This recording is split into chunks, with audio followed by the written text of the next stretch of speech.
물리를 시작하도록 하겠습니다. 일단 저희가 앞에 역학 파트가 끝났어요. 역학이 끝나고 이제 전적이 파트인데 역학 앞에 들으셨어요? 안 들으셨어요? 앞이 좀 쉽고요. 여기가 어려워요. 물리는 이제 어려운데 물리 시험 보시면 알겠지만 기출문제 보시면 알겠지만요. 화학이나 생물 같은 경우는 정말로 대학 거죠. 일반 화학, 일반 생물학 문제가 나오잖아요. 그런데 지구과학은 그냥 고등학교 과정 정도밖에 안 나와요. 어차피 대학 과정이 없으니까. 그러니까 제일 쉽고요. 물리도 일반 물리가 있는데 일반 물리랑은 좀 달라요. 일반 물리도 다르기 때문에 또 저희가 이제 대학 때 배우는 건 다 수학이잖아요. 근데 여기는 기출 문제는 수학이 거의 없어요. 수학이 없기 때문에 대학 때 공부하던 거랑 좀 방식이 좀 다릅니다. 사실은 뭐 미트, 피트, 그 다음에 공무원, 기술직, 그리고 변리사 해가지고 물리가 시험이 있는데 미트랑 피트가 수능형이에요. 미트랑 피트가 수능형 문제이기 때문에 제일 어려워요. 그리고 기술직이랑 변리사가 내용이 비슷해요. 문제가 비슷하고 그 다음에 난이도가 여기서 좀 높죠. 대학교 나오니까. 그러니까는 문제 자체는 그냥 기술직 공무원 공부하듯이 그냥 공부하시면 됩니다. 그러니까 고등학교 때 우리 수능 공부했었잖아요. 그거보다 훨씬 쉬워요. 문제 자체는. 근데 문제는 양이 좀 많아요. 양이 많기 때문에 공부하실 때 수학적인 방법을 이렇게 증명하는 식으로 공부하실 필요는 없고요. 그거는 그냥 이러이러한 과정을 통해서 이렇게 식이 만들어진다까지만 이해를 하시고 최종적으로는 공식으로 외우셔야 돼요. 공식으로 외우신 다음에 그냥 공식 놓고 푸는 거예요. 그러니까 사실은 수능보다 훨씬 쉽습니다. 그러니까는 조금만 하시면 되는데 어차피 이제 암기를 법을 같이 하잖아요, 우리가. 법을 같이 하니까 암기는 특화되어 있다고 보시면 되고 공식은 더 쉽게 외울 수 있을 거예요. 그렇죠? 그래서 그렇게 외우시면 될 것 같습니다. 올해 나온 것도 기출문제 보니까 문제가 하나 정도 빼고는 거의 그냥 고등학교 정도, 물리 2 정도 수준, 그리고 대학 물리 그 수준으로 다 나왔어요. 그러니까는 그렇게 어렵지는 않으니까요. 일단은 근데 이제 대부분이 여기 하시는 분들이 물리를 안 하시고 오신 분들이 되게 많아요. 심지어 기계과 출신이신데도 물리를 안 하고 오신 분들이 되게 많더라고요. 지금 대학 하신 분들은 이제 물리 선택이 거의 없으니까 물리2는 전국에서 2,000명이 안 돼요. 배우는 학생이 전국에서. 그리고 지금 대학에서도 물리학을 개론을 또 안 배운다고 하더라고요. 그러다 보니까 물리가 난이도 자체는 쉬운데 그냥 싫은 과목. 그냥 싫은 과목이고 변리사 이거 보게 되면은 꽈락이 제일 많은 과목이에요. 물리가 생각보다는. 그러니까 조금만 하면 되니까요. 보시면 되겠고, 근데 기출문제 보시면 굉장히 쉽다고 느끼실 거예요. 기출문제나 연습 문제 보면. 근데 그 정도로 나옵니다. 그 정도로 나오니까 일단 공식 외우시고 공식까지 푸는 정도로 하시면 될 것 같아요.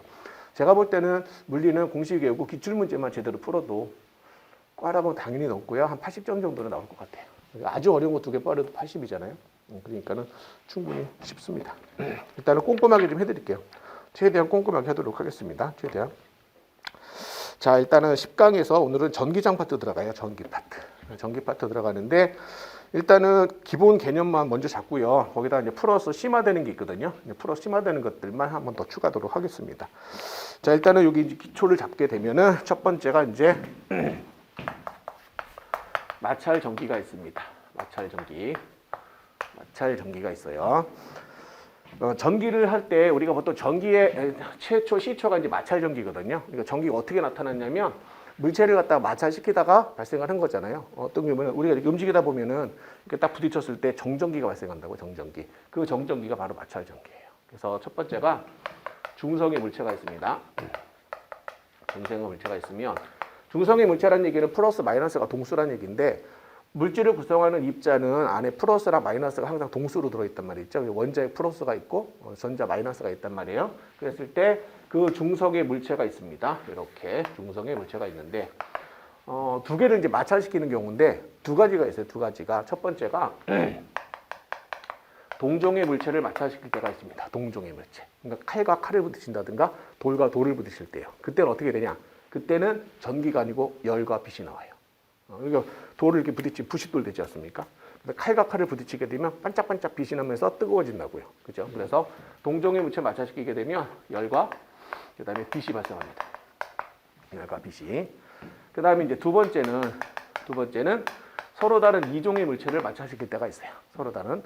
요것이 이제 어떤 경우냐면 책받침 같은 걸 이렇게 겨드랑이에 끼고 이렇게 막 비빈 다음에 머리에 대면 머리가 쫙 붙지 않습니까? 그럴 때가 바로 마찰 전기예요. 전기가 발생이 되죠. 이때 이제 전기가 발생하는 이유가 어떤 경우냐면 두 개를 마찰시키게 되면 그죠? 그때는 한쪽에서 한쪽으로다가 뭐가 움직이냐면 전자가 넘어가게 됩니다. 전자가. 그러니까 중성 상태에서 원자핵은 움직일 수가 없고요. 그 다음에 전자들만 왔다 갔다 할 수 있는데 그때 이제 전자가 빠져나가는 경우죠. 그러면은 안에 플러스와 마이너스가 동수로 있었어요. 동수로 있었다가 전자가 빠져나가면 여기는 플러스가 많아지겠죠. 얘네들은 N 플러스의 전기를 갖게 되고 여기는 N 마이너스 전기를 갖게 됩니다.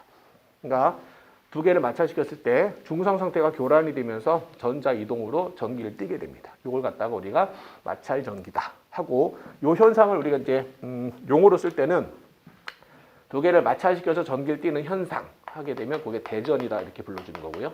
대전. 그리고 대전돼서 플러스와 마이너스 전기를 띈 물체가 되죠. 그런 걸 우리 뭐라고 하냐면 대전체라고 합니다. 대전체라고 합니다. 그래서 이거는 음대전체고 이거는 양대전체가 된다. 이렇게 보시면 됩니다. 이제 양대전체, 음대전체 됐죠? 지금 이제 문제가 생겨요. 어떤 문제가 생기냐면 두 개를 마찰시키게 되면 누가 그러면 전자를 버리고 누가 받을 건지가 정해져야 된단 말이죠. 그건 이제 과학자에 다 실험을 해놨고 그 실험한 결과를 놨단 말이에요. 그랬을 때 그게 바로 뭐냐면 대전열입니다. 대전열. 이제 여기서 대전열을 외우셔야 돼요. 대전열을. 대전열은 이제 기본적으로 가장 굉장히 많으니까 물질이. 그래서 우리 가장 쉽게 하면 4개 정도 외우면요. 모유명예가 됩니다. 모유명예.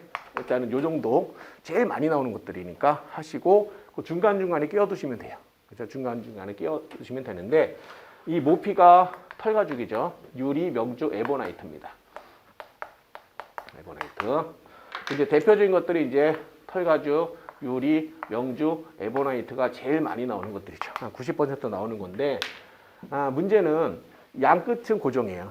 양 끝은 중간에 막 끼지만 그래서 모피 쪽으로 가면 얘가 플러스가 되고 이쪽이 마이너스가 됩니다.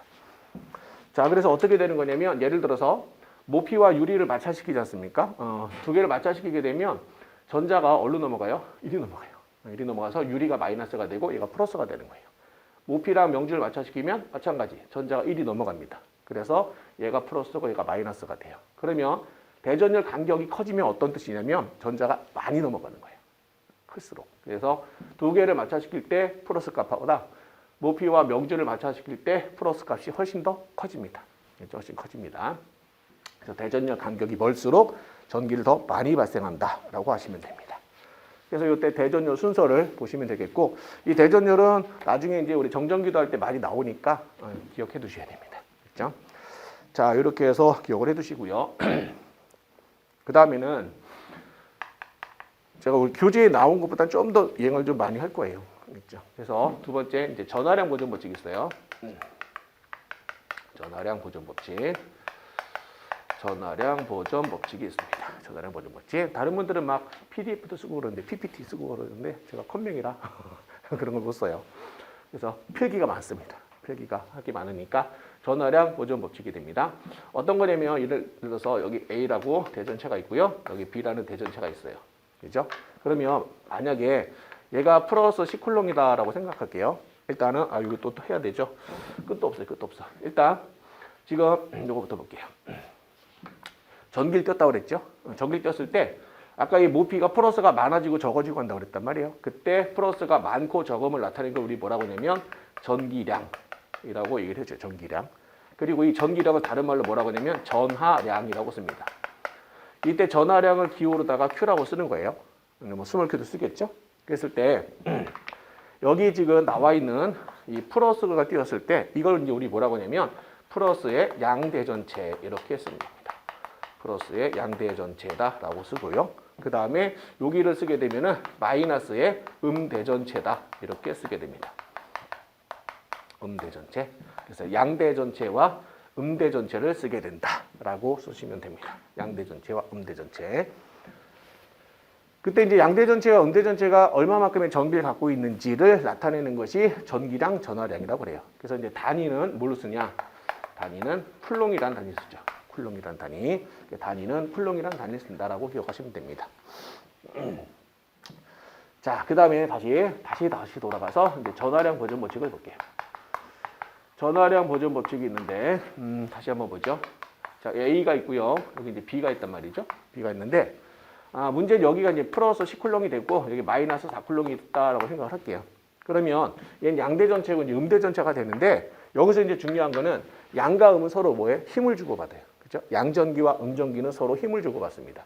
그때 같은 전기는 서로 밀고요. 그 다음에 서로 다른 전기는 잡아당기죠. 그때 플러스 마이너스니까 서로 어떻게 될까? 잡아당기겠죠. 그러면 A는 B를 잡아당길 것이고 B도 A를 잡아당길 거예요. 요때 이 대전체 사이에서 밀고 하는 힘을 전기력 F라고 씁니다. 요걸 우리가 이제 쿨롱의 힘이다라고 하죠. 이것을 쿨롱의 힘이다라고 불러줍니다. 쿨롱의 힘이다. 쿨롱의 힘.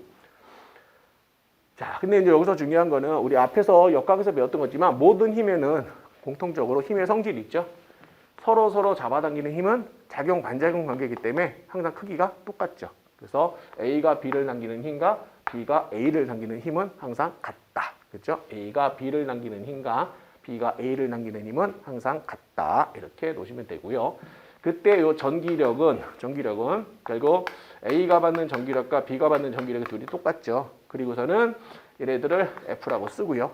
이 크기는 쿨롱이라는 사람이 했죠. 그래서 전기상수 K에다가 그 다음에 두 놈 간의 거리 제곱에 그 다음에 두 놈 간의 전화량 곱 QA, QB 이렇게 곱합니다. 근데 여기 보시면 이제 플러스랑 마이너스 부호가 있죠. 근데 여기다가 플러스 마이너스 부호를 넣을 필요는 없어요. 그냥 인력이다, 청력이다만 알면 되겠고 크기를 나타낼 때는 그냥 절대값으로 계산하시면 됩니다. 여기 이제 실수를 많이 하시는데 일단 부호를 집어넣어요. 근데 이게 이제 나중에 보시면 알겠지만 힘의 관계를 따져야 되거든요. 힘의 관계를 따지는데 이 안에다 부호를 집어넣고 또 방향도 집어넣어요. 그러니까 답이 안 나와요.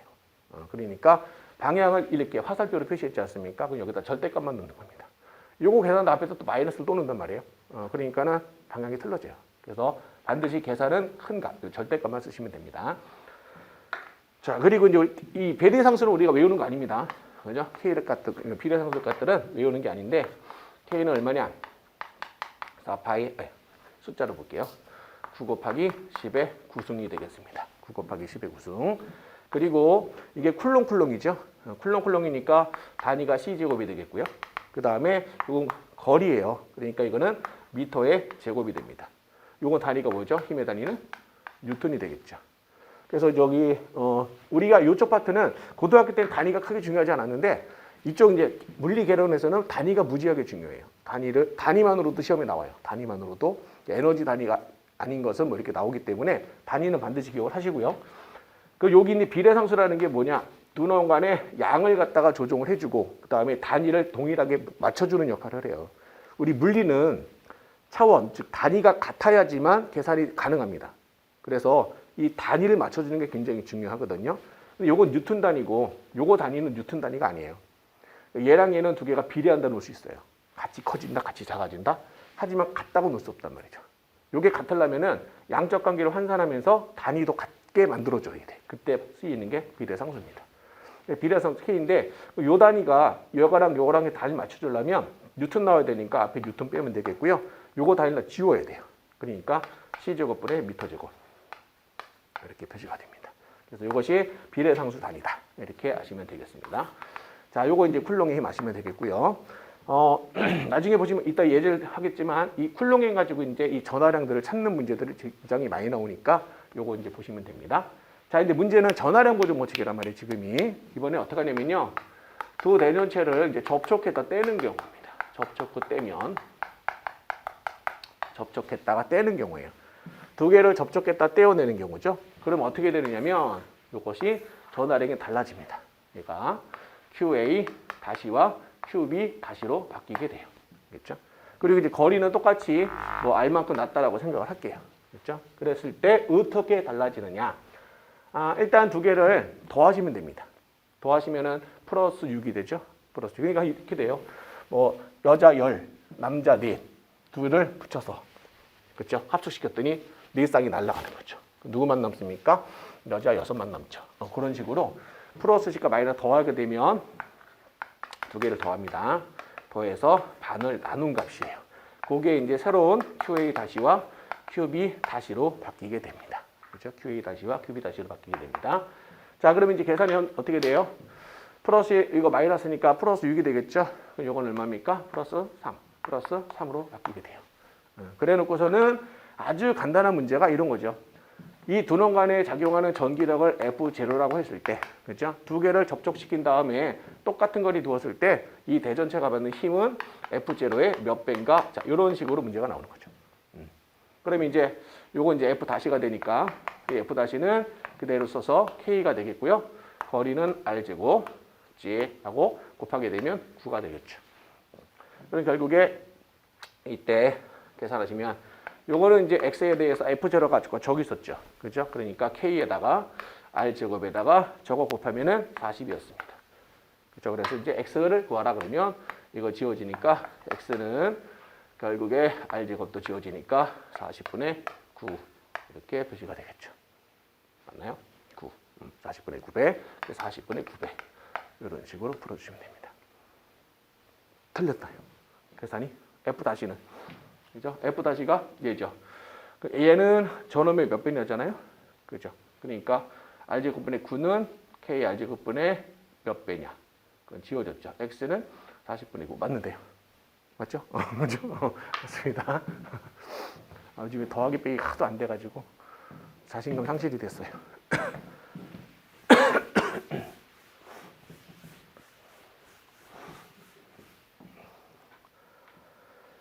그래서 저 문제에 한 문제가 나올 겁니다. 저거 이제 한 문제가 나오는데 유형만 알아드릴게요. 유형을 좀 알려드리면은 또 이제 고등학교 과정은 1차원으로 나오지만 우리 이제 2차원까지 나오니까요. 예를 들면 이렇게 나와요. 전화를 이런 식으로 주죠. 이런 식으로 줬을 때 이런 식으로 줍니다. 자, 이렇게 면이 있을 때요. 여기가 이제 A가 되고 여기가 B가 되고 여기가 C가 되고 D가 된다 이렇게 줍니다. 그리고서는 여기에 전화량을 하나씩 놓는 거예요. QA, QB, 그 다음에 QC, 뭐 QD 이렇게 주어지겠죠. 그렇죠? 그래놓고서는 이때 D, 그죠? D가 받는 전기력의 크기가 얼마냐 이렇게 묻습니다. 이렇게. 그러면은 예를 들어서 이 간격을, 그죠? 이게 이제 정사각형이라고 생각했을 때 1, 그냥 D로 할까요? D만큼 떨어졌다 했을 때, 그렇죠? 됐을 때 이때 이 FD, D가 받는 전기력이 얼마냐 합니다. 그러면 어떻게 되냐면은 노가다 문제예요. 어떻게 되냐면 QA, QB, QC, QD가 있죠. 근데 만약에 얘가 플러스라고 치고요. 얘도 이제 플러스, 얘도 플러스, 얘도 플러스라고 이렇게 주어진다면, 그렇죠? 풀이 방법은 이 D라는 것은 얘한테도 힘 받고 얘한테도 힘 받고 얘한테도 힘을 받습니다. 그렇죠? 그랬을 때 여기 표시를 해주면 돼요. 얘가 얘한테 작용하는 힘 뿔이죠. 밀겠죠. 그러면은 얘한테 작용하는 힘은 이렇게 해서 이쪽 방향으로 FD죠. FD. A 때문에 받는 힘이에요. FAD가 되는 거죠.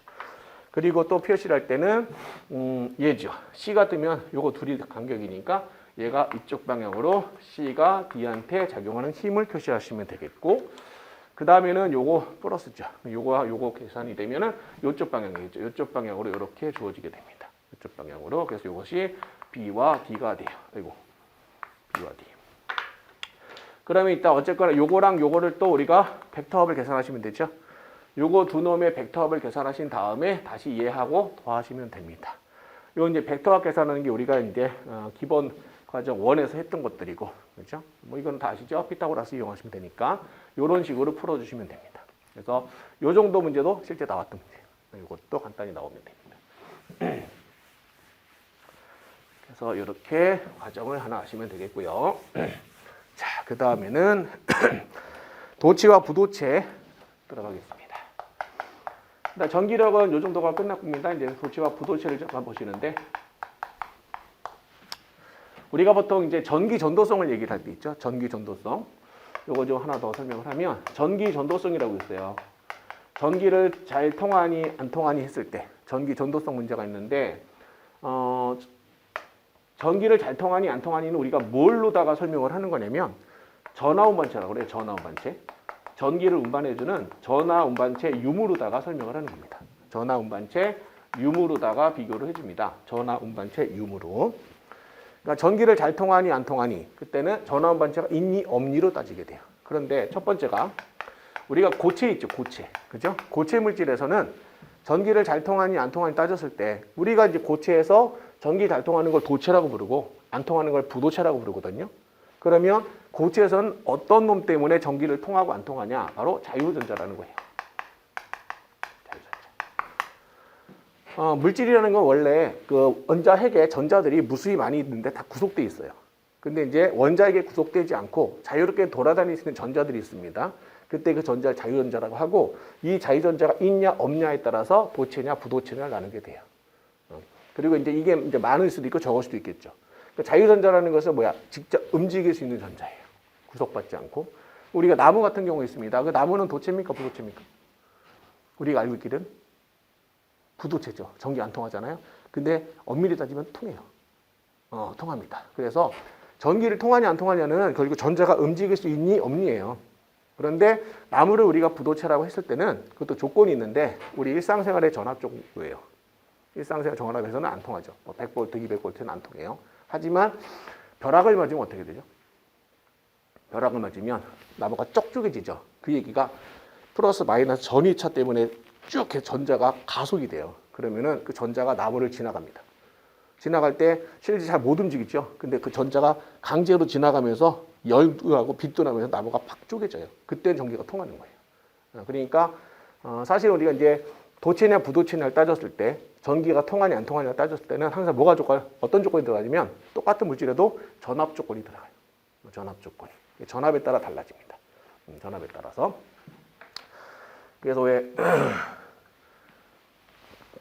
송전탑 아시죠? 송전탑에 보면 이렇게 쭉 송전선이 있는데 중간중간에 전봇대 보시면 하얀색 갯벼락이 같은 게 걸려 있죠. 안 보셨어요?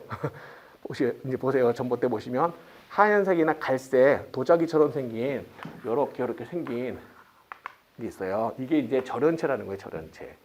이게 부도체인데 전기를 통하지 않게끔 해주는 건데 이게 예전에는 다 수입이었어요. 왜 그러냐면 부도체를 만드는 것도 기술력이에요. 뭐 5,000V, 10,000V 이런 데서 전기 통하지 않게끔 해주는 물질이거든요. 아까 얘기했듯이 나무라는 것도 일정 전압이 높아지면 전기가 통하듯이 부도체를 만드는 것도 큰 전압에서 부도체를 유지할 수 있는 것도 기술력이에요. 기술력. 그런 거 전부 다 뭐 독일에 수입하고 있었단 말이죠. 그걸 이제 애자라고 그래요. 애자. 그게 애자인데요. 그래서 그런 것들이 바로 이거와 관계됩니다. 자유전자 있고 없고, 그래서 자유전자가 있고 없고 했을 때 있는 애를 도체, 없는 애를 부도체. 이렇게 나눠주시면 됩니다. 자, 이제 추가적으로 좀 더 아시면 이번에는 액체와 기체가 있어요. 액체와 기체. 액체와 기체에서 전기를 통하냐 안 통하냐가 있단 말입니다. 그럼 우리가 물은 전기 통합니까 안 통합니까? 안 통하죠. 물은 안 통해요. 그러니까 우리가 보통 물이라고 그러면 H2O를 얘기를 한단 말이에요. 순수한 물이죠. 증류수. 걔는 전기를 절대 안 통해요. 그러니까 만약에 뭐 그럴 일은 없겠지만 영화에서 보는 것처럼 물에다 욕조에다 받아놓고 헤어드라이 집어넣어가지고 막 세상을 하직하고 그런 게 있지 않습니까? 그때 그 물을 아주 깨끗한 증류수를 넣었을 때는 전기가 안 통합니다. 대신에 이제 뭐가 있어야 되냐면 그 안에 이온이 들어있어야 돼요. 이온이 뭔가 부슬물이. 그때 액체나 기체 같은 데서는 뭐가 있어야 되냐면 이온이 있어야 돼요. 이온. 그러니까 이온이 있어야 전기를 통합니다. 그러니까 순수한 액체나 이런 것들은 전기가 통하지 않아요. 그래서 반드시 이온이 돌아가고 이때 액체 상태에서 이온이 들어있는 걸 우리가 일명 뭐라고 하죠? 전해질이라고 해요. 그게 바로 이제 전해질입니다. 전해질. 그런 것들은 어쨌든 문제 풀 때 이런 것들 전부 다 안다른 내용 하에서 문제 설명이 나오면 이 용어들이 계속 들어가요. 들어가는데 이걸 모르고 있으면은 이제 문제 자체가 이제 독해가 안 되는 거죠. 그래서 이온이 있어야 된다는 거 아시면 되겠고, 세 번째는 이제 진공 상태입니다. 진공 상태에서도 전기를 통하나요? 통해요. 진공에서 전기가 통합니다. 단 어떤 조건이 있으면 진공이라는 게 아무것도 없는 상태죠.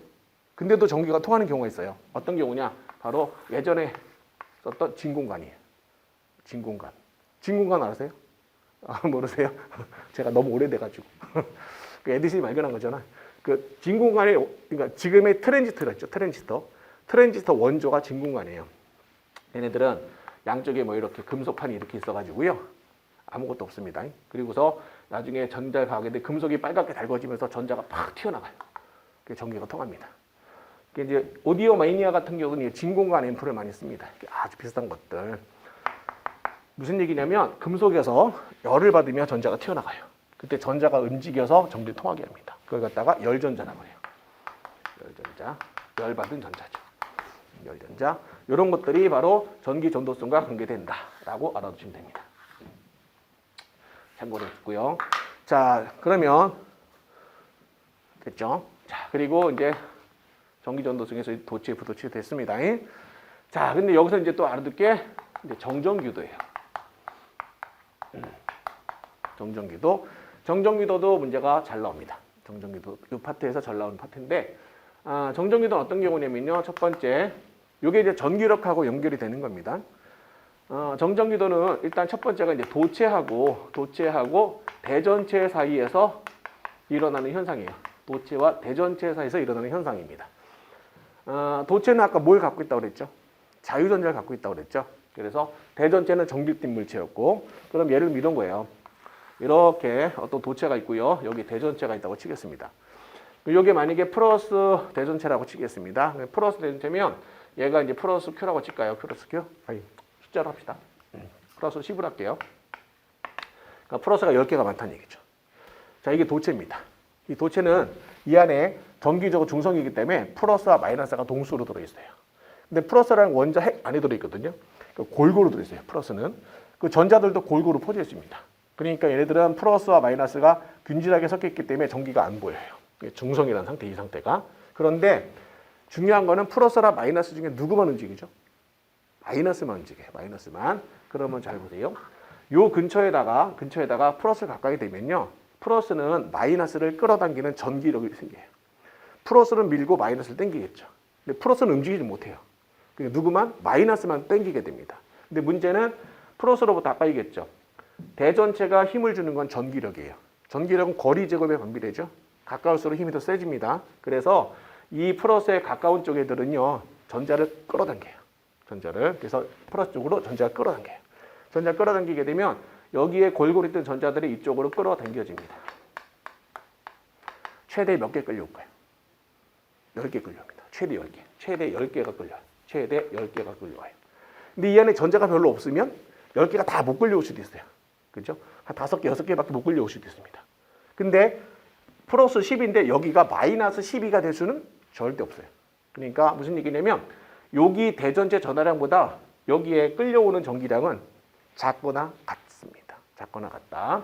그럼 얘가 지금 전기적 중성 상태인데 마이너스가 이쪽으로 쏠리게 되면 이쪽이 마이너스가 훨씬 많아져요. 상대 쪽은 플러스가 많이 벗겨지니까 플러스가 많아지게 돼요. 이쪽은 플러스 10이 됩니다. 자, 이런 식으로 원래 전기적으로 중성이었던 물체가, 그죠? 대전체 가까이 갔더니 대전체와 반대 전기가 가까운 쪽에 쏠리고 같은 전기가 먼 쪽에 쏠리면서 이 도체 자체가 이쪽으로는 마이너스 전기가, 이쪽으로는 플러스 전기가 나타나게 돼요. 이렇게 중성이었던 상태가 플러스 마이너스 극이 나눠지지 않습니까? 얘를 우리는 분극이다 이렇게 불러주는 거예요. 분극. 이 분극이라는 것은 바로 누구 때문에? 정전기 유도죠. 정전기도라는 얘기는 정전기 좀 알아두시는데, 정전기라는 얘기는 정지전하라는 뜻이에요. 정지전하. 그러니까 얘는 전류가 아닙니다. 전류 개념이 없어요. 정전기는 전류 개념이 없습니다. 전하가 움직이지 않기 때문에. 그래서 정전기라고 불러요. 요거를 갖다가 뭐라고 한다고? 정전기도라고 그래요. 그러면 요거를 Q라고 쓰고요. 요쪽 전하량을 Q 마이너스, 여기를 Q 플러스라고 치면 특징이 뭐냐? 대전체 전하량이 있고 그 다음에 Q 플러스하고 Q 마이너스 분극된 전기 전하량이 있을 때 요거 두 개는 언제나 똑같습니다. 그러나 요 Q보다는 언제나 작거나 같아요. 그렇죠? 작거나 같다. 요것이 정전기도가 됩니다. 근데 이제 이걸 우리가 그림으로 그리면 이런 식으로 표시돼요. 그림으로 그리면, 대략적으로 그림을 그리면 여기 플러스라고 치면 플러스가 되면 여기에 전자들이 모이죠. 그래서 전자가 이렇게 그림을 그립니다. 이렇게 전자가 바글바글 그려지게 돼요. 그리고 여기는 이제 플러스가 이렇게 벗겨져 나오죠. 이렇게 그림으로 보시면 돼요. 그러니까 전자가 직접 움직여요. 전자가 직접 움직이기 때문에 전자가 바글바글 모여있다라고 얘기를 합니다. 자, 그런데 요거 말고 이번에는 부도체라고 합니다. 부도체. 부도체하고 대전체 사이에서 일어나는 정전기도가 있어요. 우리는 이 부도체를 다른 말로 뭐라고 그러냐면 이 부도체를 다른 말로 절연체라고도 해요. 절연체라고도 하고 또 다른 말로 유전체라고도 해요.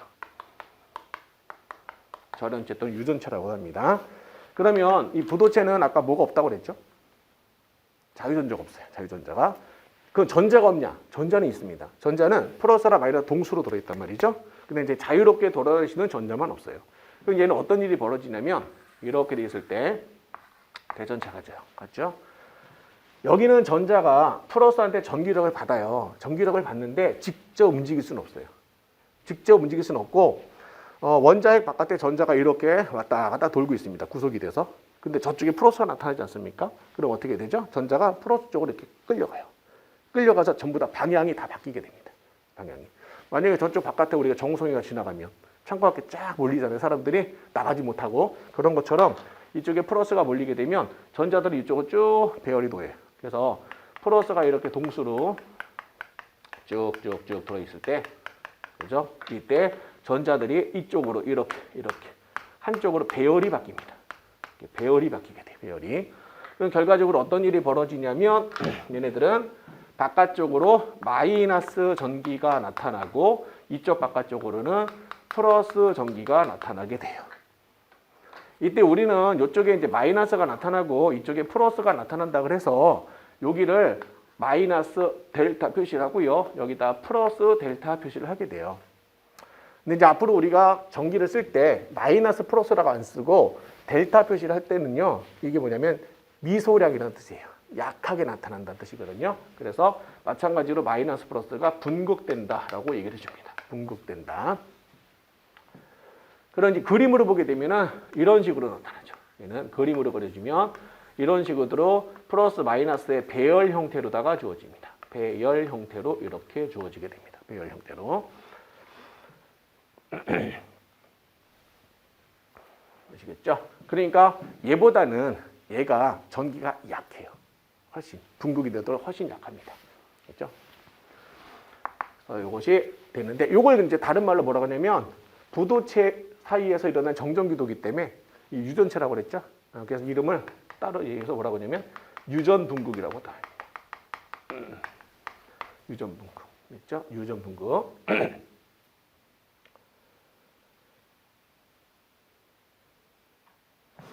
우리가 이제 뒤에서 배울 텐데 먼저 당겨주면요. 지금 우리가 이제 나중에 전기장이라는 걸 배워요. 전기장. 전기력이 작용하는 걸 얘기하는데 이게 플러스이기 때문에 전기력은 플러스에서 마이너스 쪽으로 이렇게 힘이 작용을 합니다. 여기 이제 플러스 마이너스니까 얘네도 플러스 마이너스 이쪽으로 이렇게 힘이 작용할 거 아니에요? 이때 이 힘이 작용하는 공간을 전기장이라고 하고 그 전기장이 지금 보시면 전기장이 이제 이 화살표 방향이란 말이에요. 이 플러스 대전체 때문에 전기장이 이렇게 생기죠. 그죠? 근데 이 안에서 어떻게 되면 이쪽으로 생기죠. 그러니까는 기존에 생겼던 전기장을 상쇄시킨단 말이에요. 상쇄시킵니다. 그랬을 때 기존의 전기장에 대해서 내부에서 생기는 반대 방향의 전기장이 생겨요. 그러면 이 안쪽에서는 상쇄가 되겠죠. 그 상쇄되는 비율을 갖다가 뭐라고 하냐면 유전율이라고 합니다. 그 상쇄되는 비율을 유전율이라고 불러요. 아무것도 없는 상태에서는 상쇄되는 게 없겠죠. 그렇죠? 그걸 갖다가 진공에서 유전율 입실론 제로라고 씁니다. 그리고 어떤 이 안에 물질이 들어갔을 때 물체마다 갖고 있는 유전율이 달라요. 그때 유전율을 입실론이라고 써요. 유전체 유전율을 입실론. 근데 입실론은요 특징이 진공 유전율에 대해서 카파라고 씁니다. 아이고씨, 카파를 곱한 건데 이 카파라는 것은 항상 1보다 큽니다. 1보다 커요. 그러니까 무슨 얘기냐? 어떤 부도체가 있을 거예요. 그 부도체라는 것이 전기장 내에 들어갈 텐데, 그죠? 전기력이 작용하는 공간이 있는데 그 안에 어떤 부도체가 들어갔죠. 그 부도체라는 뭘 갖고 있냐면 유전율을 갖고 있어요. 유전율을. 그 유전율은 항상 어떻게 된다? 전기장을 상쇄시키는 비율을 갖고 있습니다. 항상 상쇄시킨다는 얘기예요. 그래서 걔네들은 항상 입실론이다. 뒤에서 또 나올 거거든요. 나온 김에 그냥 미리 땡겼어요. 자, 이 정전기 유도가 또 시험에 엄청 잘 나옵니다요. 자, 보시면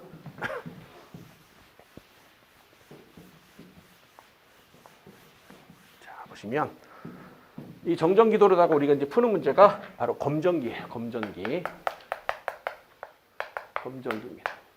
검전기. 전기 종류를 알아본다든가 전기가 있는지 없는지 확인하는 문제거든요. 자, 검전기는 어떻게 되는지 보시겠습니다. 예를 들어서 이렇게 금속판이 있어요. 금속판, 도체겠죠? 도체. 그리고 안에 이렇게 금속박이 있습니다. 금속박이 있습니다. 이건 금속판이고요. 금속판. 얘는 이제 금속박입니다. 얇은 뭐죠? 그 껌종이 같이 얇은 거 있죠? 그거예요. 자, 금속이니까 도체죠. 뭐가 있다? 자유전자가 있습니다. 그런데 만약에 내가 이쪽으로 이렇게 해서 플러스 대전체 가져가요. 플러스 대전체 가져가면 이거 전체적으로 도체입니다. 도체가 되기 때문에 정전기도가 생겨요. 도체와 부도체 사이에. 그러면 이 플러스 쪽으로 전자가 끌려가요. 전자가 끌려가서 이쪽에 싹 쏠리게 됩니다. 그럼 이쪽은 어떻게 될까요? 플러스가 이렇게 남게 됩니다. 그럼 결국에 여기는 플러스가 되고 여기가 플러스 되면 아이고 같은 전기가 돼버리겠죠. 그럼 어떻게 되죠? 쫙 벌어지게 돼요. 쫙 벌어집니다. 얘네들은 결국 이렇게 돼서 이렇게 벌어지죠. 벌어지고 얘는 마이너스를 그대로 갖고 있고 이제 플러스가 이렇게 유지가 되어 있는 상황입니다. 그죠? 이건 제가 하나만 설명을 할 거예요, 그냥. 자, 이 상태에서 그죠? 이 상태에서 여기 이제 플러스 끌려왔습니다. 이 상태에서 이제 벌어져 있는데 이번에 어떻게 하냐면 제가 여기다가 이렇게 손을 갖다 댈게요. 이렇게 손을 갖다 댔어요. 손가락을 갖다 댔는데 문제는 내가 손을 갖다 댔다는 거는 이렇게 사람이 있을 때 저예요. 이 사람이 이렇게 땅바닥에 서 있겠죠? 땅바닥에 서 있을 거란 말이야. 요걸 우리 뭐라고 하냐면 접지라고 합니다. 땅에 붙어 있는 걸 접지라고 해요. 검정기 상태에서 이렇게 이제 손가락을 딱 갖다 대버리게 되면 접지가 되는데 우리가 물리에서 이 전기에서 특히 접지가 매우 중요해요. 접지가. 이 접지라는 것은 뭐냐면 뒤에서 또 배우겠죠. 전위가 0이 되는 자리 또는 전자구멍입니다. 전자구멍. 전위가 가장 낮은 자리인데 전자구멍이라고 기억을 하세요. 전자구멍. 전자구멍이다. 이렇게 기억을 하시면 됩니다. 전자구멍. 이렇게 설명을 하게 되면 뒤에 게 앞으로 막 왔다 갔다 해요. 그렇죠? 그래서 접지시키게 되면 어떤 일이 벌어지냐면 자 보세요. 여기 플러스 마이너스 있지 않습니까? 그러면은 이때 여기 플러스를 잠깐 보세요. 이 플러스는 지금 왜 여기 끌려와 있죠? 얘 때문에 끌려와 있죠? 여기가 이렇게 잡혀있는 얘한테. 근데 여기는 지금 플러스가 또 남아있죠. 전자를 다 뺏겼단 말이죠. 그런데 여기 또 플러스가 이렇게 남아있어요. 그럼 어떤 일이 벌어지냐면 머릿속으로 기억할 게 전자만 움직인답니다. 전자만 움직인다. 자, 이렇게 손가락 갖다 대면요. 이렇게 손가락하고 접지가 돼서 이게 지구가 이렇게 있는 거예요. 지구가 이렇게 있습니다. 그러면은 이 지구 바깥쪽에는 뭐가 많이 남아 돌고 있냐면 전자가 많이 남아 돌아요. 전자가.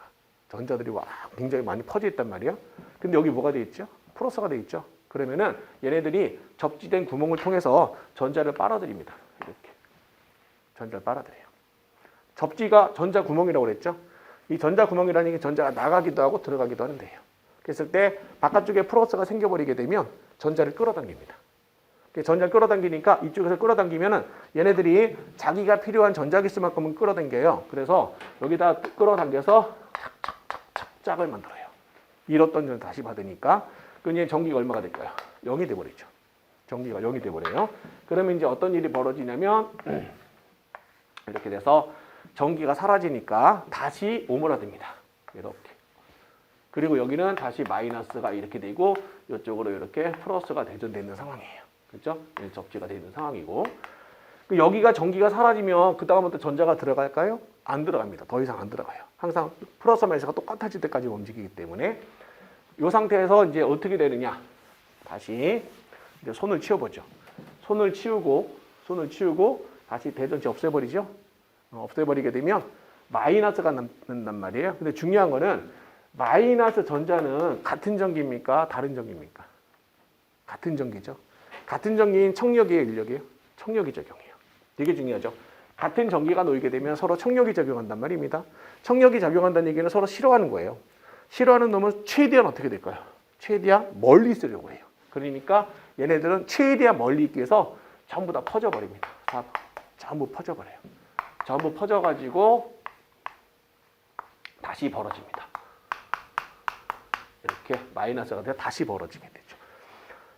이 과정이 이제 우리 정전기도를 이용한 아주 되게 유명한 식이에요. 이 과정을 잘 보시면 됩니다.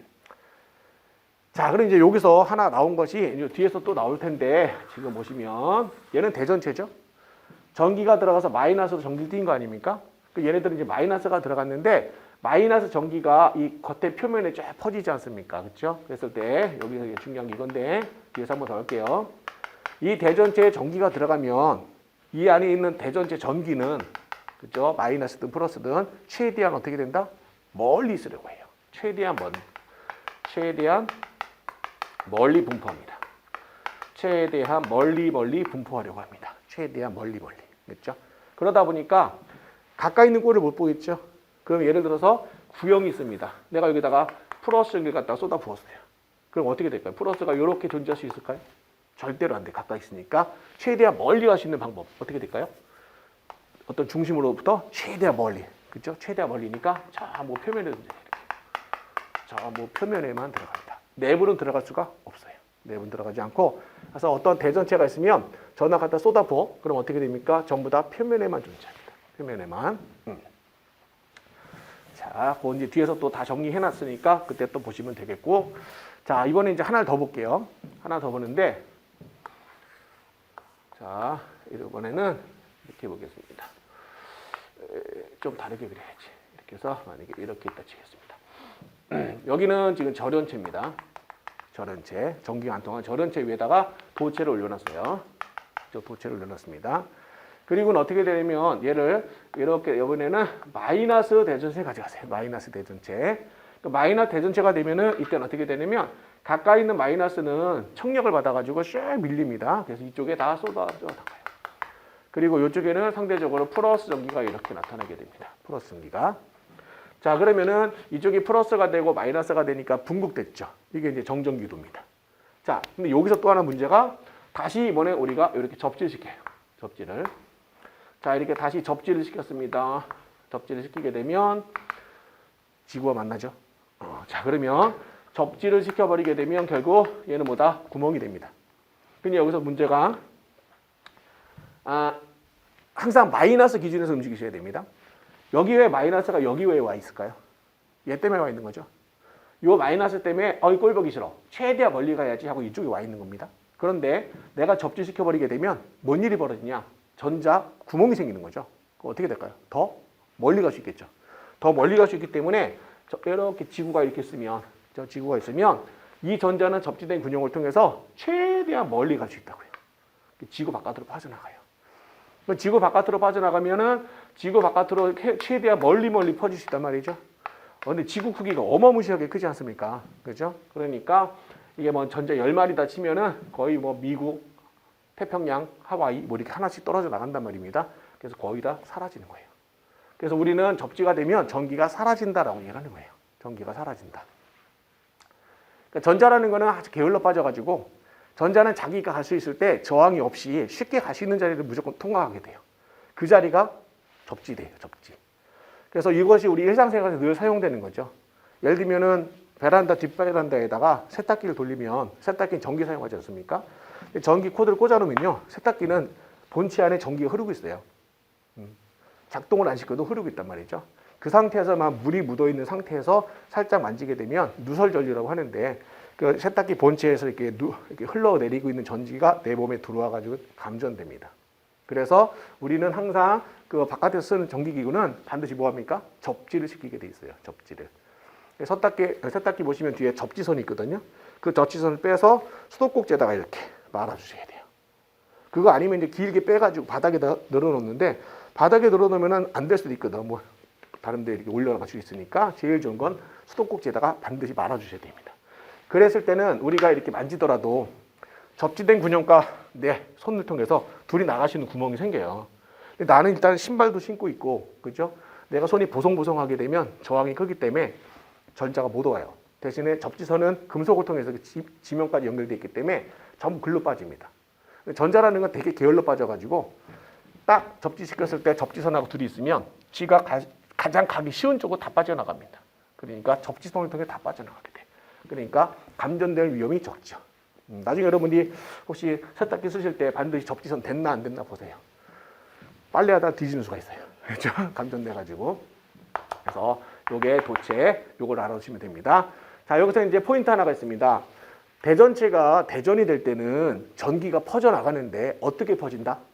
표면에 골고루 퍼집니다. 표면에 골고루 퍼져요. 표면에 골고루 퍼진다. 이렇게 해서 정전기도 하나 알아두시면 되겠습니다. 자, 됐죠?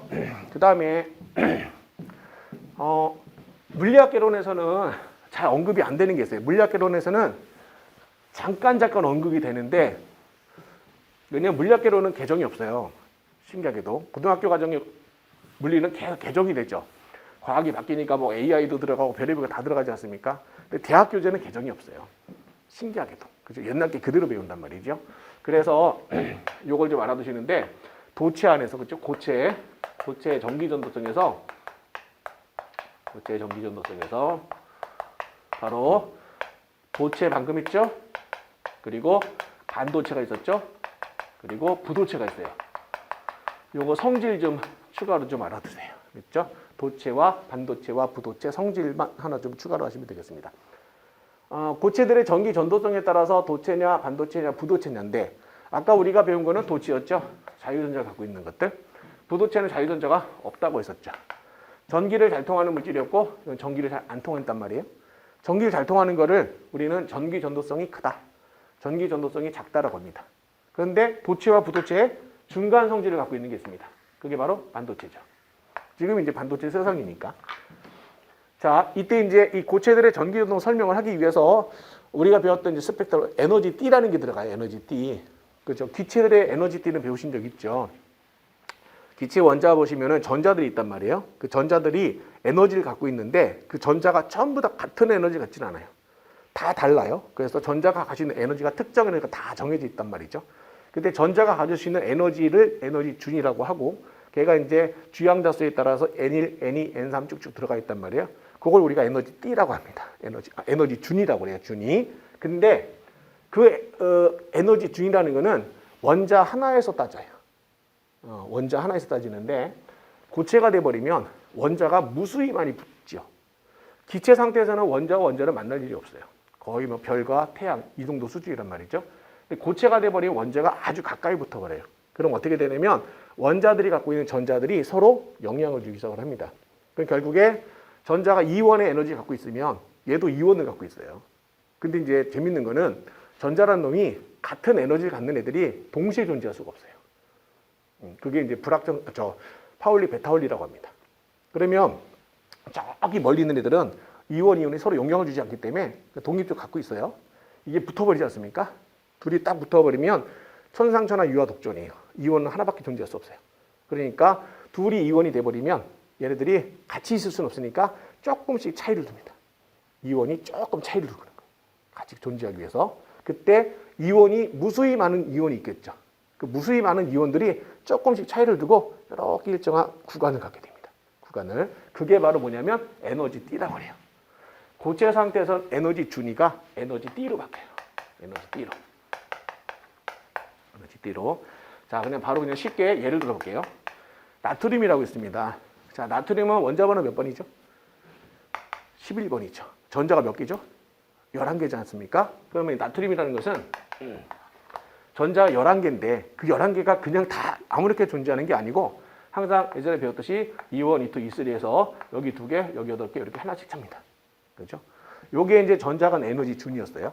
그런데 얘가 이제 원자 상태고요. 원자 상태고, 이게 이제 나트륨 고체로 바뀌어 버리지 않습니까? 아주 따닥따닥 붙어버리죠. 그럼 어떻게 되냐면 무수히 많은 나트륨이 이렇게 붙어요. 그러니까 무수히 많은 E1, E2, E3가 계속 이렇게 존재하게 됩니다. 이런 식으로. 그럼 이제 나중에 어떻게 되냐면 이 나트륨은 여기가 E1, 여기가 E2, E3란 에너지 준위가 무수히 많아지면서 얘네들이 조금씩 간격을 두고 쫙 벌어지게 돼요. 그렇죠? 벌어져서 결국 나트륨은 어떻게 되느냐면 안쪽으로 이렇게 무수히 많은 E1이 겹칩니다. 무수히 많은 E2가 겹치고 무수히 많은 E3가 겹치게 돼요. 그때 얘를 우리 뭐라고 하냐면 에너지 T라고 합니다. 이제 이게 한글하고 영어의 차이인데, 우리가 T라고 그러면 한글로 T라고 그러면 이렇게 한 줄로 딱 느껴지지 않습니까? 근데 이제 우리가 영어로는 밴드로 돼 있어요. 밴드로 하게 되면 이렇게 왠지 넓이가 느껴진단 말이죠. 그래서 정확히 따면 에너지 밴드입니다. 그러니까 이제 구간을 갖는 거죠. 특징이 뭐냐면 이원에 있는 전자는, 그렇죠? 이원에 있는 전자는 모두 에너지 준위가 같다 이렇게 나오면 맞을까요? 틀릴까요? 틀려요. 여기 있는 전자는 그렇죠? 모두 에너지 준위 같다 그러면 틀린 거죠. 네, 무수히 조금씩 차이가 있어요. 그렇게 하시면 되겠고요. 이때 요걸 갖다가 전자라는 건 요 에너지 띠에만 들어갈 수 있습니다. 이때 이 에너지 띠에만 전자가 들어갈 수 있기 때문에 얘를 우리가 전자 넣어 들어가도 된다 해서 만들어준 허용된 띠라고 얘기를 해줍니다. 이걸 허용된 띠라고 하고요. 여기와 여기 에너지 띠와 에너지 띠 사이사이가 있겠죠. 이 사이사이가 있는데 여기는 전자가 절대 들어갈 수가 없어요. 여기를 우리는 전자들이 금지된 띠라고 합니다. 금지된 띠. 알겠죠? 금지된 띠라고 합니다. 교재가 제가 항상 의도한 거랑은 너무 다르게 조금씩 나와요. 심지어는 PDF로 바꾸면 글자가 바뀌기도 하는 것 같아요. 금지된 띠입니다. 알겠죠? 금지된 띠, 금지된 띠. 그리고 잘 봐요. 지금 나트륨이라는 게 전자가 이원의 차고, 이투의 차고, 이슬의 차죠. 그죠? 안쪽에서부터 차근차근 차지 않습니까? 원자핵에서 바깥으로 갈수록 에너지가 커져요. 에너지 준위가 크다라고 해요. 에너지 준위가 큽니다. 그런데 지금 우리가 나트륨 같은 경우는 맨 바깥쪽에 있는 전자를 뭐라고 하는지 아시죠? 이거 화학 시간에 배우는 거니까. 원자 제일 바깥쪽에 있는 전자를 뭐라고 하죠?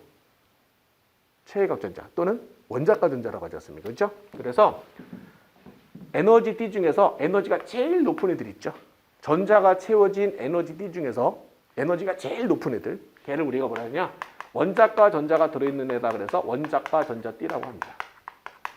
원자과 전자띠라고 해요. 원자과 전자띠. 에너지 띠 중에서 전자가 채워진 에너지 띠 중에서 에너지가 제일 높은 거를 원자과 전자띠다 합니다. 그런데 나트륨 같은 경우는 전자들이 원자과 띠까지만 전자가 차 있어요. 그렇죠? 차 있습니다. 자, 그러면 다시 하나 더 보시면 이번엔 이렇게 되어 있습니다. 그럼 에너지 띠는 여기까지만 있냐고요? 아니죠. 그 위도 계속 존재해요. 그렇죠? 이가 무한대까지니까. 여기가 원자과 띠입니다. 여기가 원자과 띠고요. 그 전자가 여기 채워져 있겠죠? 그러면 자, 예를 들면 요 바깥에는 전자가 없어요, 지금. 그렇죠? 전자가 없습니다. 그러면 여기 원자과 띠에 있는 전자들은 원자의 구속이 돼 있어요. 구속이 돼 있는데 얘한테 내가 에너지를 좀 더 줘요. 자, 막 꼬시는 거죠. 막 에너지 줘가지고 에너지가 많아졌으니까 탈출을 해서 여기에 올라가 버렸습니다. 그 얘는 어떻게 되죠? 원자로부터 벗어나 버렸죠. 그러면 어떻게? 원자에게 구속을 받지 않아요. 돌아다니기 시작해요. 돌아다니. 얘는 이제 자유를 얻어서 자유전자가 됩니다. 자유전자가. 이때 원자과 띠 위에 자유전자가 놓이는 에너지 띠가 있는데 얘를 우리 뭐라고 하냐? 이제 전도띠가 됩니다. 전도띠. 이 전자들은 이제 자유롭게 돌아다닐 수 있기 때문에 이제 전도 활동하고 돌아다니는 거예요. 그죠? 됐어요. 여기가 이제 전도띠입니다. 그래서 자, 우리는 이제 앞으로 이 고체들의 전기 전도성은 도체냐, 부도체냐, 반도체냐는요, 결국 요거 두 개로만 비교하게 돼요. 두 개로. 요걸다가 최종 정리를 좀 해드리면, 자, 도체 같은 경우는요, 원자과 띠가 있습니다. 원자과 띠가 있고요. 원자과 띠하고 이렇게 이게 전도띠입니다. 그렇죠? 전도띠 또는 이렇게 그리기도 해요. 자, 이때 원자과 띠와 자유전자, 이 전도띠의 이 사이가 있죠. 이걸 우리는 뭐라고 하냐면 띠틈이라고 해요. 띠틈 또는 띠간격이라고 합니다. 띠틈이나 띠간격이라고 해요. 알겠죠? 자, 도체 같은 경우는 여기에 붙어버리면 띠간격이 제로죠. 띠간격이 없거나 원자과 띠와 전도띠가 두 개가 겹쳐요. 그래서 그림으로 보시면 됩니다. 부도체 같은 경우는 원자과 띠가 이렇게 있고요. 전도띠가 이렇게 멀어요. 띠 틈이 굉장히 멀어요. 그리고 반도체 같은 경우는 원자과 띠와 전도띠가 있으면 띠 간격이 이렇게 중간입니다. 중간. 자, 이렇게 해서 이제 원자과 띠와 가전자 띠를 가지고 우리가 두 개를 비교하게 되는데, 자, 여기서 보시면 여기 전자가 있다고 그랬죠? 여기 전자들이 있습니다. 여기 있는 전자들이 있는데 여기도 전자가 있겠죠? 자, 그러면 원자과 띠 있는 전자가 원자과 띠 있는 전자인데 전도띠에 같이 붙어 있지 않습니까? 모두 되죠? 자유전자도 돼요. 자유전자도. 그죠? 얘는 원자과 띠 있는데, 그죠? 자유전자 겹쳐있단 말이에요. 그러니까 원자과 띠이면서 전도띠가 돼요. 그러니까 자유를 얻었다. 이게 띠 간격이 제로가 되지 않습니까? 띠 간격이 제로면 어떻게 될까? 위아래를 마음대로 들락거릴 수가 있어요. 쉽게. 그래서 애시당초 도체는 자유전자가 있어요. 애시당초 갖고 있는 거죠. 그래서 전기 잘 통한다고 하는 거예요. 자, 그런데 문제는 부도체가 되면요. 여기 전자가 여기 있습니다. 그렇죠? 여기 전자가 지금 안 들어있단 말이에요. 안 들어있어요. 부도체는 전도띠에 전자가 없습니다. 그러니까 자유전자가 없어요. 그래서 전기가 안 통하는 거예요. 그죠? 근데 이제 만약에 요 T 간격만큼, T 간격 차이만큼을 내가 에너지를 주죠? 주게 되면 여기 있는 전자가 이렇게 올라가게 됩니다. 이렇게 올라가 버려요. 그래서 전자가 이렇게 올라가 버립니다.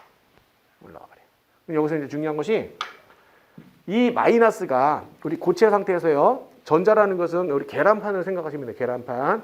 계란판이 있으면 거기 계란이 올라가 있지 않습니까? 이 계란이 전자예요. 근데 이 전자가 놓여 있는 자리가 있습니다. 이걸 양공이라고 그래요. 이렇게 이제 중성 상태죠. 전자 빠지게 되면 계란이 빠지죠. 빈자리가 남죠. 그리고 전자 마이너스 빠졌으니까 여기 무슨 전기일까요? 플러스예요. 중성 상태였으니까. 플러스 마이너스가 중성이었다가 얘가 빠져나가면 플러스만 남아요. 여기를 양공이라고 불러요. 양공. 그래서 여기 전자가 나갔죠. 전자가 나간 자리를 뭐라고 한다? 양공이라고 합니다. 그래서 원자가띠에는 양공이 만들어지고 전도띠에는 전자가 만들어져요. 그렇죠? 전도띠에는 전자가. 반도체는 띠 간격이 되게 적죠. 그러니까 여기는 뭐 상온에서 조금만 에너지 받아도 몇 마리가 용감한 몇만 전자는 이렇게 올라갈 수가 있어요. 올라갈 수 있겠습니다. 여기는 자유전자가 일부 존재합니다. 자유전자가 일부 존재한다. 자유전자가 일부 존재합니다. 그래서 얘네들은 자유전자가 일부 존재하고 띠 간격이 좁기 때문에 조금만 열을 가하거나 전압을 가해도 전기가 쉽게 통하게 돼요. 그러니까 반도체는 중간 성질을 갖는다고 하지요. 근데 이제 조건이 있습니다. 반도체는 이 조건이 중요해요. 반도체가 온도가 0K가 되는 경우가 있습니다. 0K. 온도가 0K가 돼버리게 되면 그때는 에너지가 무지하게 낮은 거죠.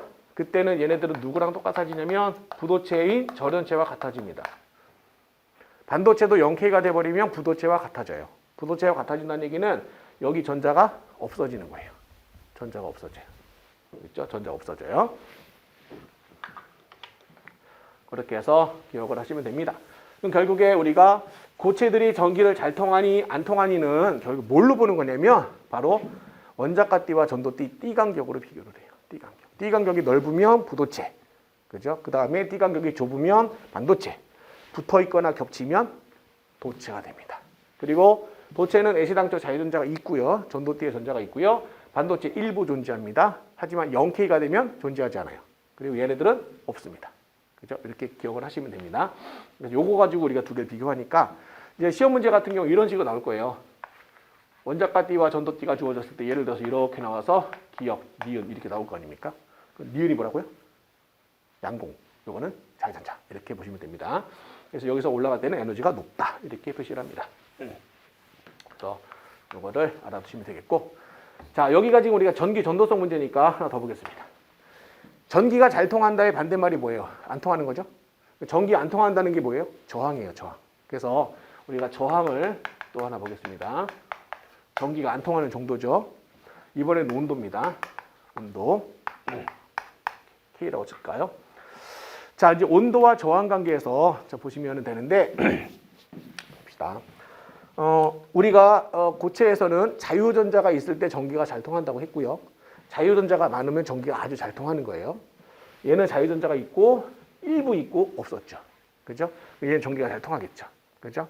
그러니까 애시당초 전기가 잘 통한다는 얘기는 저항은 작다는 얘기예요.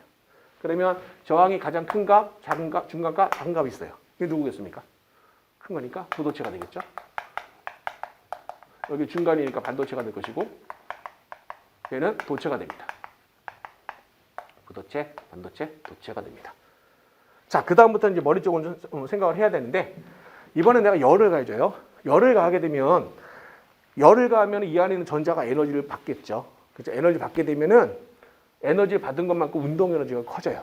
운동 에너지가 커지게 되면 얘네들이 이 바깥으로 나갈 수 있는 확률이 높아집니다. 그러니까 열을 가하게 되면 전자들이 에너지를 흡수해서 더 에너지가 높은 궤도로 올라가게 됩니다. 이렇게. 그 전도띠에 안 그래도 자유전자가 많은데 자유전자가 더 막 쏟아져 들어와요. 그럼 우리가 이 바깥의 도로에서, 그죠? 테헤란로에서 자동차가 적당히 있을 때 쫙쫙 잘 빠지는데 만약에 차가 엄청 많아지면 오히려 안 가죠. 마찬가지로 도체도 오히려 자유전자가 많아지게 되면 저항이 떨어지기 시작해요. 전자끼리 충돌이 시작하면서 열이 발생합니다. 거꾸로. 그걸 이용해서 전열기를 만들어요. 니크롬선. 그래서 도체 같은 경우요. 도체 같은 경우는 거꾸로 저항이 어떻게 됩니까? 커집니다. 자, 온도가 올라가면 저항이 커집니다. 자, 온도가 올라가면 저항이 커진다. 온도가 올라가면 저항이 커집니다. 온도가 올라가면. 그리고 이제 반도체나 부도체는 애시당초 전자가 없잖아요. 전자가 없으니까 열을 가하면 어떻게 될까요? 전자가 많아지죠. 전기가 잘 통하게 돼요. 그래서 부도체나 반도체는 이렇게 떨어지게 됩니다. 이렇게 떨어지고요.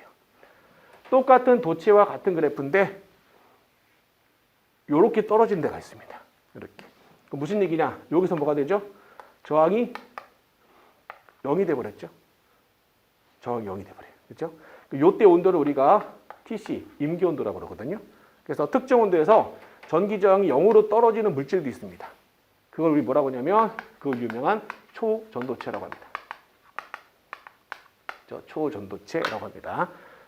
초전도체라고 하게 됩니다. 초전도체. 그러셨죠?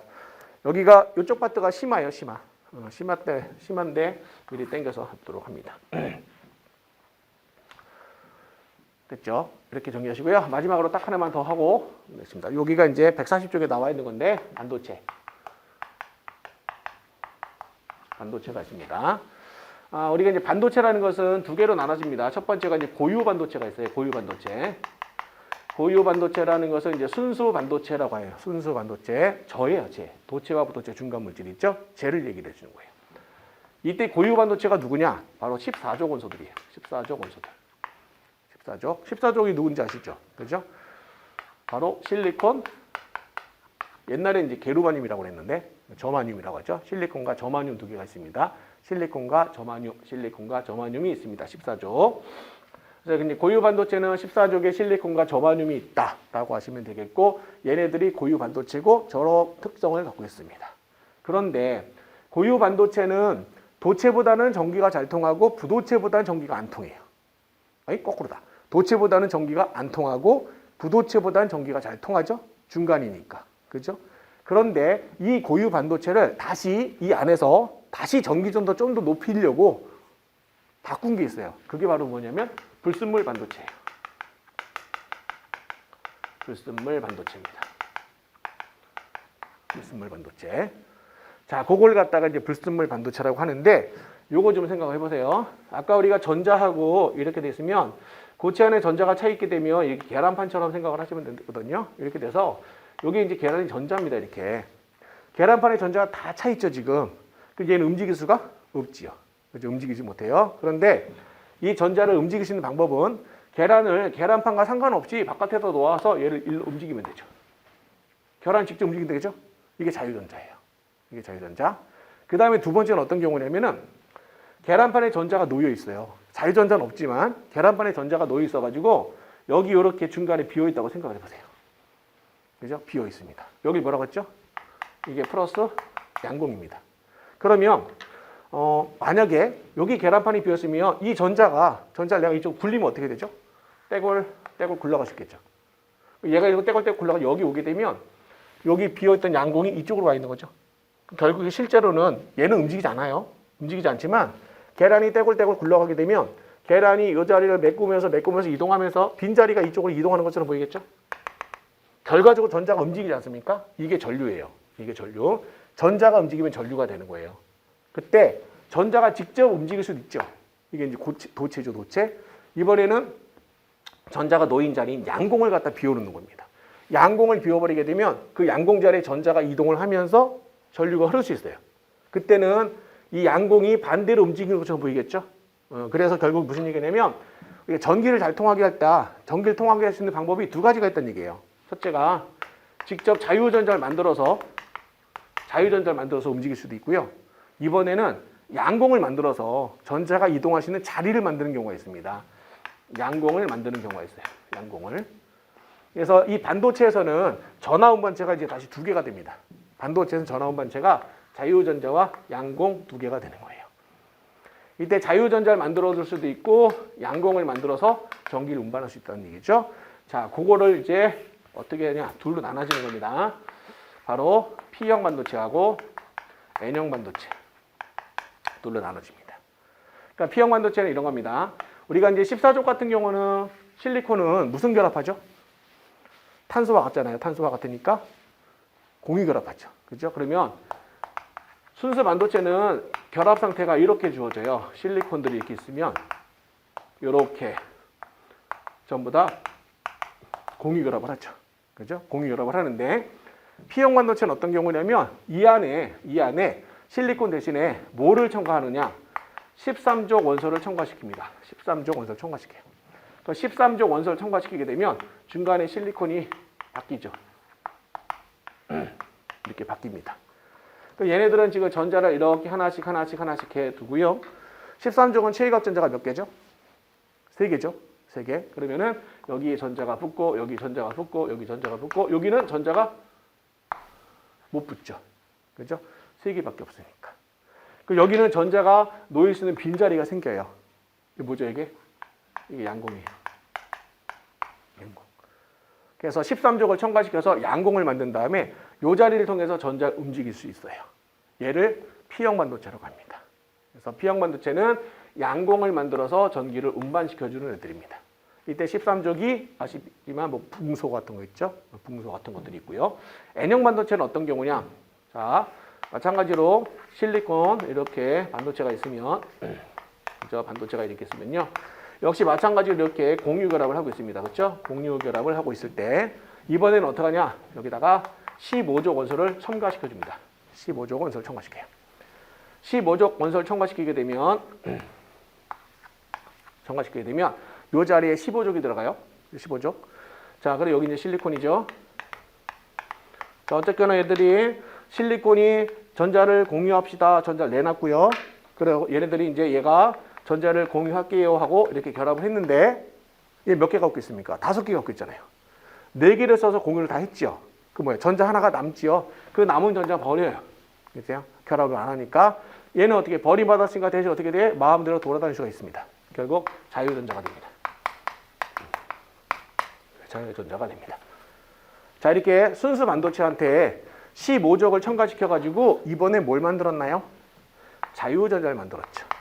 이 자유전자를 만들어가지고 전기를 잘 통하게끔 해주는 것을 N형 반도체라고 합니다. N형 반도체. 그래서 이제 불순물 반도체다 그러면은 자유전자를 만드는 N형 반도체와 양공을 만들어준 P형 반도체 2개가 생기는 거예요.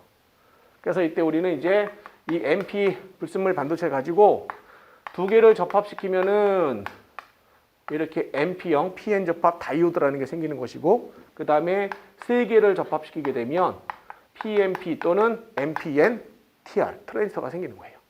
이게 이제 다이오드 트랜지스터 이렇게 나오는 거죠. 그죠? 그래서 이게 이제 우리가 고체 물리 파트에서 나오는 것들이에요. 고체 물리 파트. 이렇게 해서 그냥 간략하게만 정리를 해놨습니다. 됐죠? 간략하게만. 거기 우리 설명에 또 있는데 그 설명까지 해드려야 되나? 전도띠가 낮아진다고 그랬죠? 이런 거예요. 하나 보시면 아주 요거까지만 볼게요. 이게 전도띠고 이게 가전자띠였죠. 여기 있는 전하물체가 뭐였죠? 양공이었죠. 여기 있는 자유전자였죠. 그럼 보세요. P형 반도체는 양공이 만들어진다고요. N형 반도체는 자유전자가 만들어집니다. 그래서 어떻게 되는 거냐면 이게 고유 반도체입니다. 고유 반도체에서 여기가 양공 자리, 여기 자유전자 자리인데 P형 반도체가 되면 양공을 새로 만들어줍니다. 그 양공은요, 원자가띠 위에 이렇게 더 높은 데가 생기는 거예요. P형 반도체는 양공이라는 것은 원자가띠보다 좀 더 높은 자리에 에너지띠가 생기게 돼요. 이 자리에 빈자리가 생기는 거죠. 그러면은 원래는 전자를 여기서 일로 올려야 되죠. 자유전자가 되려면. 근데 여기는 얘를 조금만 줘도 여기로 바로 일로 올라갈 수 있어요. 그러니까 전자 움직일 수 있죠. 전기가 통하는 거예요. 전자가 움직이면 다 전류가 통하는 거예요. 전자가 움직이면 전류가 통하는 겁니다. 이것이 바로 P형 반도체입니다. 그러니까 P형 반도체는 원자가띠가 높아진다라고 생각을 해요. 원자가띠가 높아진다고 생각하시면 되고요. 그 다음에 N형 반도체는 자유전자가 만들어졌지 않습니까? 원래 자유전자가 여기 있는 거죠. 여기. 그죠? 근데 N형 반도체 같은 경우는 이 자유전자가 완전한 순수한 자유전자는 아니에요. 에너지가 조금 낮아요. 낮기 때문에 전도띠보다 좀 더 낮은데 이렇게 해서 전자가 만들어지게 됩니다. 얘네들은 지금 전도띠 올라가면 요만큼 올라가면 되죠. 그러니까 에너지 조금만 줘도 바로 올라가 버리게 돼요. 그래서 N형 반도체는 전도띠가 낮아졌다라고 얘기를 하는 거예요. 그리고 우리 박스 안에 들어있는 설명처럼 P형 반도체는 원자가띠가 높아지고 N형 반도체 전도띠가 낮아지고 이렇게 생각하고 이걸 우리가 이렇게 생각해도 돼요. 아까 이 D틈이 가까울수록 전기가 잘 통한다고 했지 않습니까? D틈이 가까울수록 전기가 잘 통해요. 그것처럼 여기가 여기에 이게 T 간격이 있단 말이죠. 그럼 P형 반도체는 원자가띠가 이렇게 올라와 버리니까 T 간격이 좁아졌다고 봐서도 돼요. N형 반도체도 마찬가지지. 원래 T 간격이 이만큼인데 N형 반도체가 되면 T 간격이 이만큼으로 줄어드는 거예요. 그러니까 전기가 더 잘 통했다. T 간격이 줄어서 잘 통했다라고 생각해도 됩니다. 알겠죠? 자, 그렇게 해서 보시면 되겠고요. 우리 쿨럼 법칙 아까 설명 다 한 거예요. 그죠? 거기까지 보시면 되겠고 잠깐 쉬었다가 이제 본격적으로 어려운데 전기장을 들어가도록 하겠습니다. 잠깐 쉬시고 전기장 보도록 할게요.